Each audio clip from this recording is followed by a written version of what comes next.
নমস্কার, টগরির ক্রিয়েশনে আরও একটি নতুন ভিডিও নিয়ে চলে আসলাম। আজকের রেসিপি হচ্ছে চিংড়ি ভাপা বা ভাপা চিংড়ি। এই ভিন্ন স্বাদের চিংড়ি ভাপা কিভাবে বানাচ্ছি দেখিয়েও দেবো, বলেও দেবো।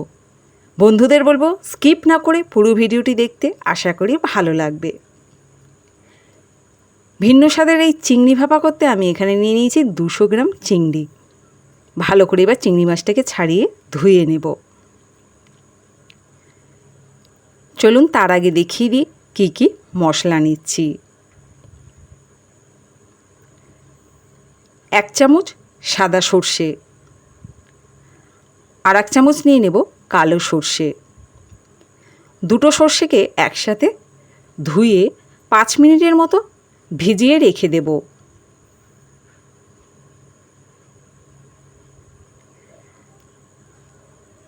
খুব সহজে এই ভাপা চিংড়িটি আপনারাও বাড়িতে তৈরি করে নিতে পারবেন।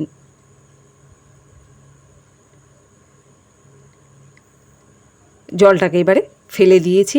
এর মধ্যে আমি 4টে কাঁচা লঙ্কা ব্যবহার করছি। বন্ধুরা, এই সর্ষেটা যখন আমি বেটেছি এর মধ্যে 1 টুকরো আদা ও হাফ টমেটো দিয়েছি, সাথে একটু লবণ দিয়ে সর্ষেটাকে বেটে নিয়েছি।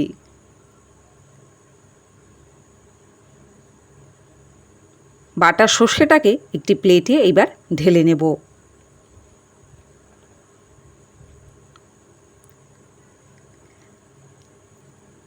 আদা, টমেটো, কাঁচা লঙ্কা, 2 রকমের সর্ষে দিয়ে এই বাটাটা তৈরি করেছি। এভাবে কখনো বানিয়েছেন কি না ভাপার চিংড়ি কমেন্ট করে অবশ্যই জানাবেন। দিয়ে দিচ্ছি স্বাদ মতো লবণ।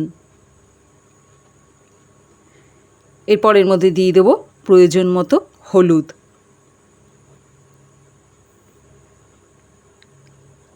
হলুদ ও লবণ দেওয়ার পর 2 থেকে 3 মিনিট ভালো করে সর্ষের বাটাটার সাথে মিশিয়ে নেব লবণ আর হলুদটাকে।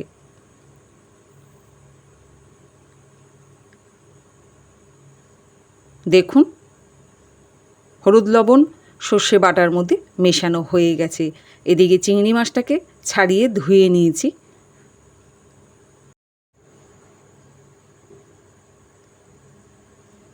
এইবারে একটা একটা করে চিংড়ি মাছ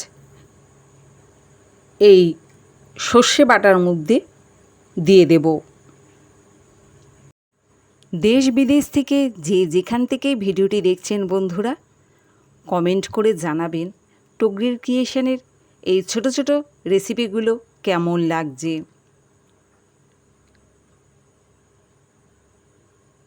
চ্যানেলটি যদি ভালো লেগে থাকে তাহলে বলবো সাবস্ক্রাইব করে অবশ্যই পাশে থাকতে।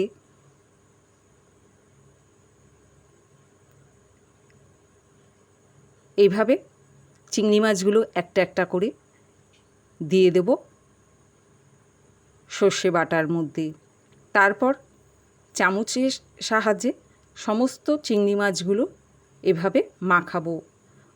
প্রতিটা চিংড়ি মাছের মধ্যে যাতে ভালো করে মশলাগুলো মাখানো হয় সেদিকটা খেয়াল রাখতে হবে।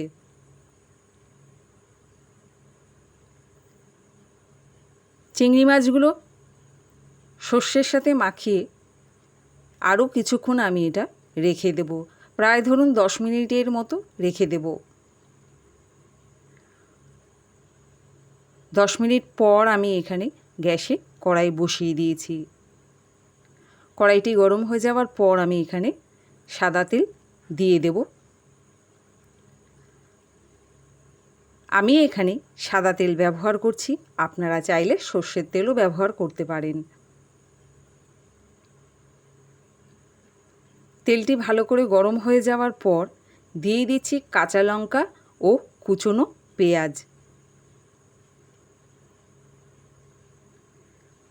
পেঁয়াজটিকে এবার ভালো করে ভেজে নেব।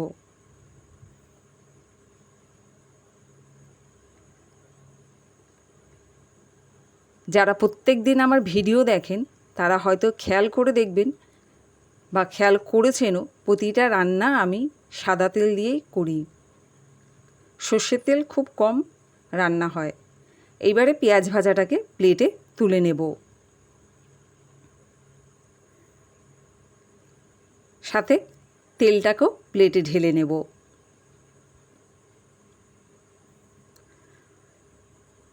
পেঁয়াজ আর তেলটা তুলে নেওয়ার পর ওই কড়াইতে দিয়ে দিচ্ছি সর্ষে বাটার সাথে যে চিংড়ি মাছটা মাখিয়ে রেখেছিলাম, সেই মাখা চিংড়ি মাছটা। ওর মধ্যে প্রয়োজন মতো জল দিয়ে দিলাম। একটু সাঁড়াশির সাহায্যে একটু নাড়িয়ে নিচ্ছি। এখানে আমি আর লবণ হলুদ কোনো কিছুই আর ব্যবহার করছি না। আর একটু প্রয়োজন মতো জল লাগতো, তাই একটু জল দিয়ে দিচ্ছি। এটা একদম অল্প আছে 10 মিনিটের মতো ভাপাতে দেব। তার আগে আমি এর উপর দিয়ে দেব ভাজা পেঁয়াজটাকে। ওই যে বললাম ভিন্ন স্বাদের ভাপা চিংড়ি বা চিংড়ি ভাপা, অসাধারণ একটি রেসিপি, গরম ভাতে দারুণ। বন্ধুদের বলবো এই রেসিপিটি একবার অবশ্যই এইভাবে বাড়িতে বানিয়ে দেখতে। চিংড়ি ভাপা তো অনেক খেয়েছেন, একবার এইভাবে ভিন্ন স্বাদের চিংড়ি ভাপাটা খেয়ে দেখবেন। 10 মিনিট পর আমি থালাটা তুলে নিলাম। কত সুন্দর হয়েছে দেখুন ভিন্ন স্বাদের এই চিংড়ি ভাপা বা ভাপা চিংড়ি, যাই বলি না কেন। একটু সাঁড়াশি দিয়ে একটু নাড়িয়ে নিই, কেন 10 মিনিটের মতো পুরো ঢাকনা দিয়ে ঢাকা দেওয়া ছিল। এবার একটুখানি খুন্তি দিয়েও নাড়িয়ে নামিয়ে নেব প্লেটে। কত সুন্দর হয়েছে দেখুন, দেখতেই এত সুন্দর হয়েছে, তাহলে ভাবুন খেতে কত সুন্দর হয়েছে।